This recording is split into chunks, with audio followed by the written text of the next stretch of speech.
Uang banyak, ide kosong, akibatnya compang-camping.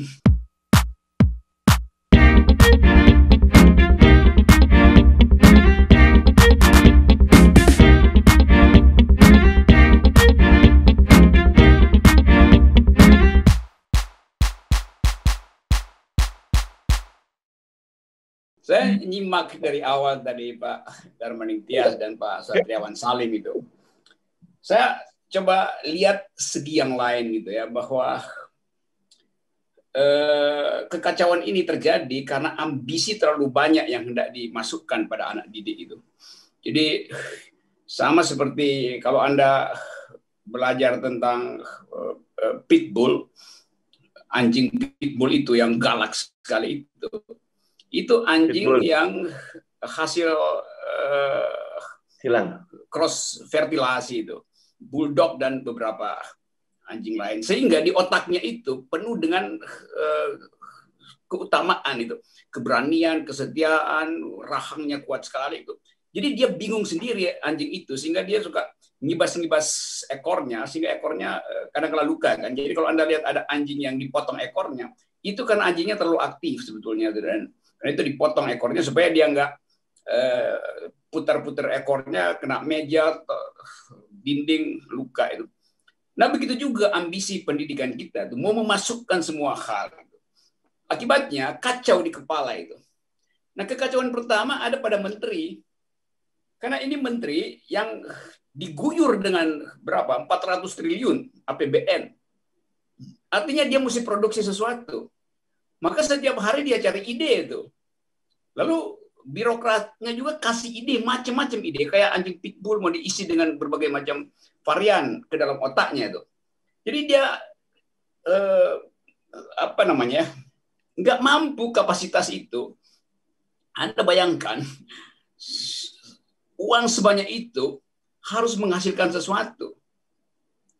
Akibatnya apa? Ya asal aja. Yang penting terlihat bahwa ada efek dari dana APBN. Jadi ini problem, uang banyak, ide kosong, akibatnya compang-camping programnya. Lain kalau uangnya sedikit, dia akan efisien itu.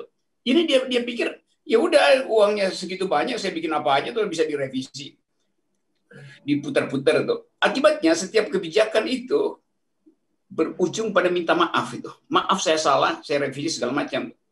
Jadi terlihat bahwa bidang pendidikan ini adalah wilayah yang paling berbahaya kalau dipimpin oleh orang yang idenya terbatas itu.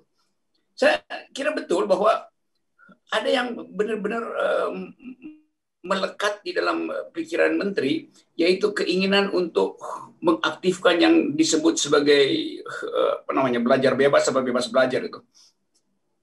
Merdeka belajar. Bebas belajar ya. Merdeka belajar gitu. Jadi coba saya perhatikan ya, kata merdeka belajar. Kalau merdeka belajar, artinya tujuan pendidikan adalah menghasilkan manusia merdeka itu. Dan itu yang nggak terjadi karena negara terus-menerus mensponsori otak anak-anak, nggak diberi kebebasan anak itu untuk memilih jalan pikirannya sendiri. Di mana merdekanya? Jadi secara konseptual itu udah kacau. Nanti ada variabel agama dimasukkan ke situ, lalu bertengkar gitu. Dan dia nggak bisa putar misalnya argumentasi untuk mengatakan, iya agama juga penting. Penting sebagai objek studi. Kan itu juga bisa dilakukan kan, karena persaingan kita dengan teknologi selalu dikendalikan dengan semacam rem agama. Mestinya nggak ada soal dimajukan di situ, tapi dalam bentuk dialektika itu. Bukan doktrin. Doktrin itu ada di rumah, doktrin itu bisa di pesantren, bisa di lembaga agama tuh. Jadi kelihatannya Pak Nadiem ini nggak punya konsep otentik dari dia sendiri gitu.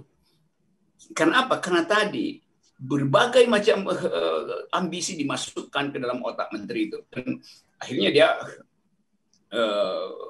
gagal beroperasi sistem itu kan.